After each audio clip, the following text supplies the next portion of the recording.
नमस्कार बच्चों। आज हम कक्षा 7वीं के एक नए विषय उत्कल मणि को अध्ययन करने जा रहे हैं। आप जब हमारे चैनल पर नए हैं तो चैनल को सब्सक्राइब कर दीजिए और बेल आइकन को क्लिक कर दीजिए और इस वीडियो को अपने सारे दोस्तों पे शेयर कर दीजिए।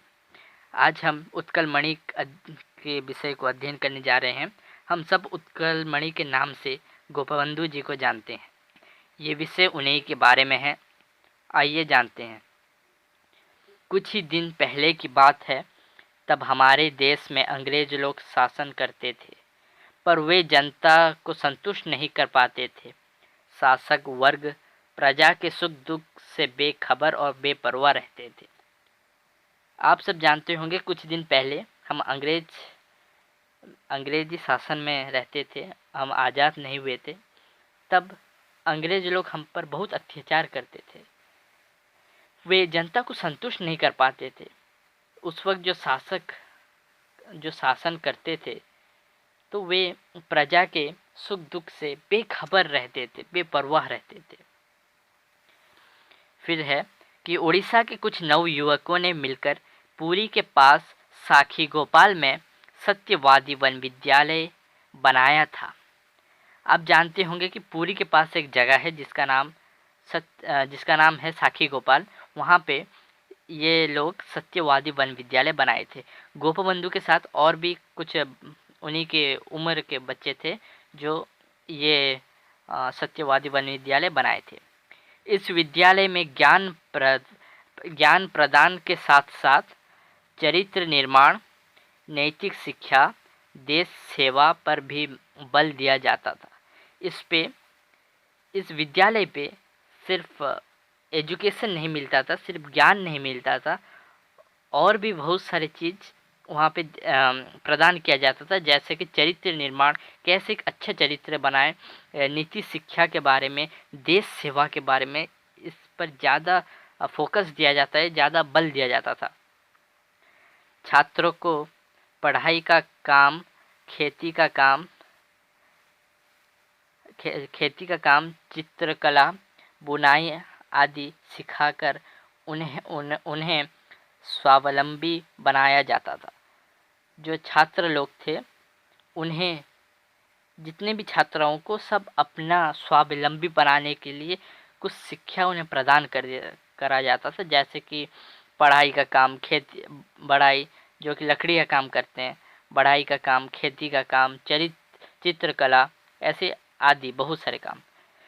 उसके बाद है, सब अपना अपना काम अपने हाथों से खुशी के साथ करते थे। सब खुश होकर अपना काम करते थे। वहाँ शिक्षक और छात्र एक साथ रहते थे। वहाँ पे हॉस्टल में शिक्षक और छात्र एक साथ रहते थे। गोपबंधु दास उनके मुखिया थे। गोपबंधु जी उनके मुखिया थे। एक दिन की बात है, काले काले मेघ घूमने लगे। रात भर छम छम पानी बरसता रहा। आप जानते होंगे, जब काले काले बादल जब घूमने लगेंगे तो ज़रूर पानी होने का संभावना रहता है। तो रात के 2 बजे के करीब किसी की सिसकने की आवाज़ सुनाई पड़ी। सिसकना माने रोने के वक्त जो आवाज़ पैदा होता है उसे सिसकना कहते हैं। जब सब जग गए और ये आवाज़ सुनकर जितने भी बच्चे थे, शिक्षक थे, सब जग गए। वे शिक्षकों के कमरे के पास पहुँचे। तो शिक्षकों के कमरे के पास से वो आवाज़ आई तो वो सब वहाँ पे पहुँचे। देखो कि स्वयं गोपबंधु रो रहे हैं, गोपबंधु जी रो रहे हैं। तो क्या कारण हो सकती है? उन्होंने क्या कहा बच्चों से? उन्होंने कहा, देखो रात भर पानी बरसा है, रात भर बारिश हो रही है। नीचे वाले इलाकों में पानी भर गया होगा। जो नीचे वाला इलाका है वहाँ पर पानी भर गया होगा। नदियों से बाढ़ आ गई होंगी। लोगों के घर बार, खेत क्यारी तहस नहस हो गए होंगे। जब पानी आएगा तो सब तहस नहस हो जाएगा। सरकार उनकी सहायता तो नहीं करती। तो उस वक्त अंग्रेज सरकार थी, तो उनकी सहायता नहीं करती। चलो हम लोग गांव-गांव में जाएं और लोगों को मदद पहुंचाएं। तो वो बोले कि हम लोग जो हैं यहाँ पे सब गांव-गांव को जाएंगे और उन्हें मदद पहुंचाएंगे। गोपबंधु का हृदय कितना कोमल था, ये उसकी एक मिसाल है। आप इस बात से जान सकते हैं जो गोपबंधु जी की हृदय कितनी कोमल है।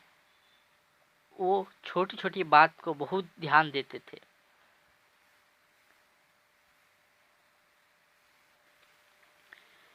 गोपबंधु दास का जन्म पुरी जिला के स्वांडो गांव में हुआ। स्वांडो गांव में सन 1877 ईस्वी में हुआ और देहांत सन 1928 ईस्वी में हुई। लगभग 50 साल का छोटा सा जीवन, पर ये जीवन पूर्ण रूप से उत्कल के लिए समर्पित था। गोपबंधु सर्वदा लोक कल्याण, देश प्रेम, समर्पित सेवा, सत्य, अहिंसा और नीति के पक्षधर रहे। वे उड़ीसा के दुख दर्द, आशा अभिलाषाओं को अंग्रेजों के सामने रखने वाले एक निर्भीक नेता थे। धर्मपद और नचिकेता उनके आदर्श थे। वे भारतीय लोक सेवक मंडल के सदस्य थे। वे समाज नामक दैनिक समाचार पत्र के प्रकाशक थे। वे अनेक पुस्तक के रचयिता थे। आप सब जानते होंगे कि उड़ीसा में एक प्रतिदिन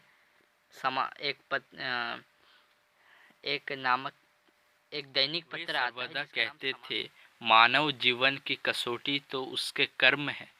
देश के लिए बलिदान देने से जीवन सार्थक होता है।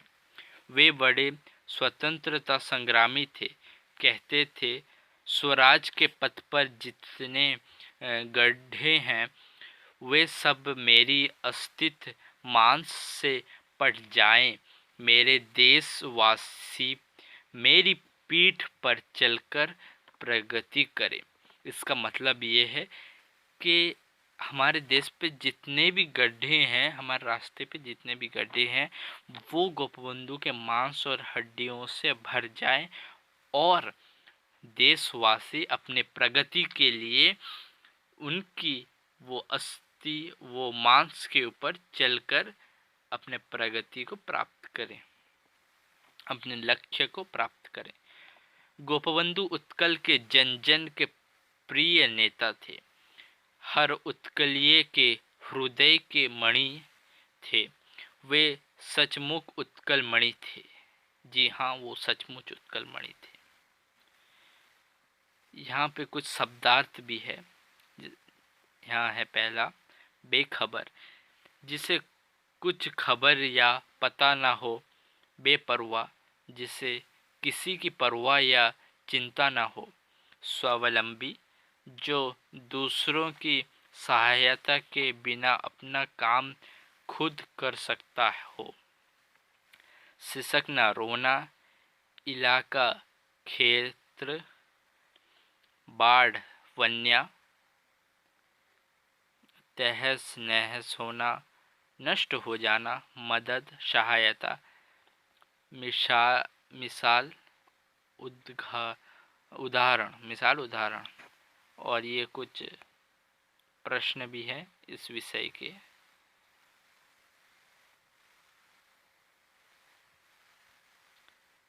और आज के लिए इतना ही। आप जब हमारे चैनल पर नए हैं, प्लीज़ हमारे चैनल टेक जर्नी सर को सब्सक्राइब कर दीजिए और बेल आइकन को क्लिक कर दीजिए और ये वीडियो को पूरा शेयर कर दीजिए और सारी तरफ इस वीडियो को फैला दीजिए, जिससे जो बच्चे ऑनलाइन क्लास कर रहे हैं वो अच्छे से और बहुत आसानी से इस वीडियो के माध्यम से अपना पढ़ाई पूरा कर सकें। धन्यवाद, नमस्कार।